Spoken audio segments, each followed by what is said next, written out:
Não são aqui os guerreiros a terem o papel principal no combate, mas os sacerdotes. São usados aí trombetas, principalmente instrumentos musical de louvor a Deus. As trombetas, elas eram aí o principal instrumento de louvor a Deus em meio às festas, né, e a toda a comemoração religiosa. Nenhum general dirige aí a batalha contra Jericó, mas a Arca da Aliança é que segue ali à frente, às costas dos sacerdotes. Os soldados israelitas assistem então a um cortejo, uma procissão e não a um combate, e vão guardando aí o devido respeito, né, com o silêncio próprio então da oração. Esse grito que lançam aí de guerra no último dia, no 7º dia, após aí as 7 voltas em volta da cidade, era o clamor que os israelitas costumavam lançar nas suas festas religiosas. Você pode ver aí 2 Samuel 6,15, Levíticos 25,9, Números 29,1. Lembrando sempre que tudo que era escrito, isso deveria depois ser lido para o povo, numa reunião de oração, né, uma reunião de louvor a Deus, ou numa reunião onde a palavra de Deus ia ser lida e ia ser comentada. Então, segundo os registros aí da arqueologia, a cidade de Jericó foi descoberta em 1868, a 28 quilômetros a nordeste aí de Jerusalém, perto do Mar Morto. As principais escavações realizaram-se então entre 1908 e 1910 por 2 alemães, Seeling e Wassinger.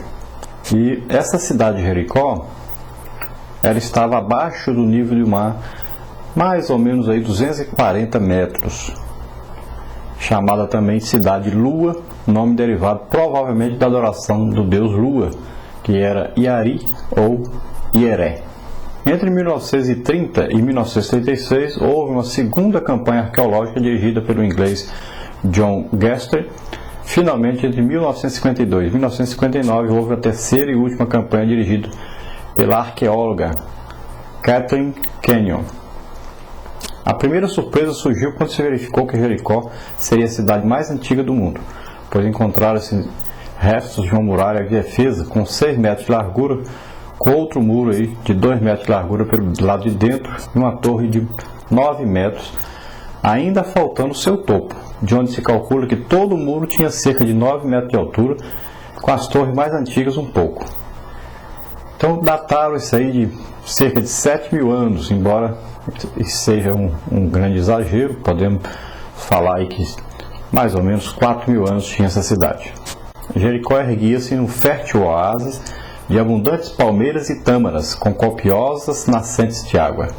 Os habitantes da cidade enterraram os mortos debaixo do piso de suas próprias casas, era o costume deles.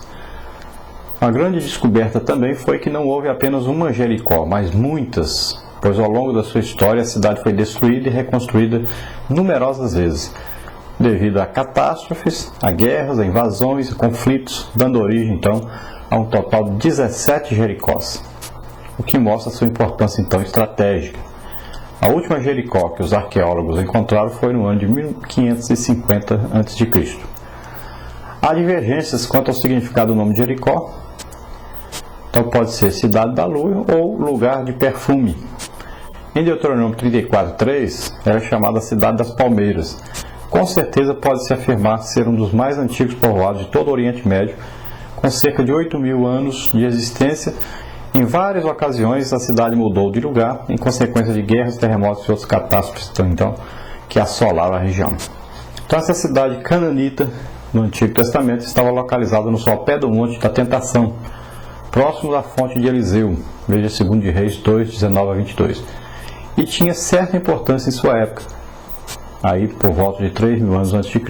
Essa cidade foi destruída pelos israelitas em meados do século então 14 a.C., ocasião que Josué lançou uma maldição dizendo: maldito seja o homem que se levantar e reedificar essa cidade de Jericó. Sobre o seu primogênito afundará, e sobre o seu filho mais novo lhe porás as portas. Josué 6:26. Essa profecia de Josué ela teve o fiel cumprimento nos dias de Hiel, o belenita, né, que a reedificou, sendo que em Abirão, seu primogênito, afundou, e em Segube, seu filho menor, pôs as suas portas. 1 de Reis 16:34. Esse lugar então esteve encoberto até o ano 1907, quando foram iniciadas amplas escavações que culminaram com a descoberta das muralhas da cidade, cujas fundações eram compostas de pedras maciças sem acabamento, sobre as quais foram então erguidos os muros em pedras de barro cozido. Então foram erigidos aí os muros e usados aí barro cozido para unificar essas pedras. Nessa ocasião também foram escavados os restos aí da muralha cananita, destruída quando da conquista dos hebreus. A Jericó do Novo Testamento, pela qual Jesus passou inúmeras vezes a caminho então de Jerusalém, estava situado então a uns 3 quilômetros, mais ou menos aí, ao sul da Jericó do Antigo Testamento. Era uma cidade que foi reedificada, mas fora das ruínas da Jericó antiga.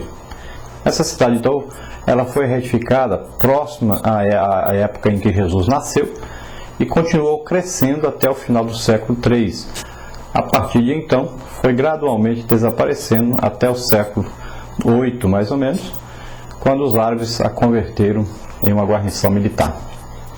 Nos últimos anos, os habitantes de Jerusalém construíram em Jericó belas casas então de inverno, aproveitando o seu clima subtropical, que além de excelente para passar o inverno, propicia condições para cultivo de belos jardins e inúmeras árvores frutíferas, além de variedades tradicionais como as palmeiras e o sicômoro, a árvore na qual Zaqueu subiu para ver Jesus passar. Veja Lucas 19:4. Então Jericó foi uma das mais formidáveis cidades do mundo antigo e tornara-se o maior obstáculo para Israel desde a sua saída do Egito. Era uma cidade-fortaleza. Suas altas e fortes muralhas se tornavam praticamente indestrutíveis. Os habitantes daquela cidade tinham uma sensação de segurança que ninguém jamais poderia sentir em outro lugar. Apesar de parecer invencível, Deus a entregou a Josué. Disse: olha, tenho dado na tua mão a Jericó. Josué 6:2. Não há nada nem ninguém que consiga resistir ao poder e à soberania de Deus quando ele decide agir a favor dos seus servos. Glória a Deus. Vamos ver dentro da arqueologia, né, a evidência então de Jericó. O arqueólogo Wood tem demonstrado que uma vez que a destruição esteja corretamente datada, a evidência arqueológica se harmoniza perfeitamente com o registro bíblico. A cidade era extremamente fortificada do período da Idade do Bronze I, no tempo da conquista, de acordo com a cronologia bíblica. Vamos então ao nosso questionário. Este questionário nós fazemos semanalmente, está pronto sempre às quartas-feiras à tarde. Você pode pegar aí pelo site, você está vendo, e passar para os alunos durante a semana para que eles possam estudar a revista e responder os questionários. E você pode usar também para ministrar sua aula. Esse questionário é todo baseado na revista da Escola Bíblica Dominical da CPAD. Vamos ver então na primeira pergunta, para completar o texto áureo. Pela fé então caíram os muros de Jericó, sendo rodeados durante 7 dias. Hebreus 11:30. A nossa segunda pergunta também, para completar, dentro então da verdade prática. Então, fé em Deus e obediência aos seus desígnios são virtudes imprescindíveis àqueles que desejam superar todos os obstáculos da vida espiritual. Na pergunta número 3 aí, quem se apresentou a Josué tendo na mão uma espada nua antes de avançar sobre Jericó? Então, quem se apresentou foi o príncipe do exército do Senhor. Então, o próprio Jeová, o próprio Deus, estava então à frente na batalha para garantir-lhes a vitória. Era ali então o comandante celestial. Pergunta número 4, para completar. Assim como Deus abriu o Mar Vermelho através de Moisés, abriu o Rio Jordão através de Josué. Então, assim como Deus manifesta-se a Moisés no monte Horebe, né? Ele deu ali no monte Horebe o plano de libertação de Israel no Egito, também se revelou a Josué, então, na aparência ali de um chefe de exército, né? Um general, um combatente, um guerreiro. Então a palavra colocada aí é príncipe. Então, revelando-lhe a devida estratégia para a conquista então de Jericó.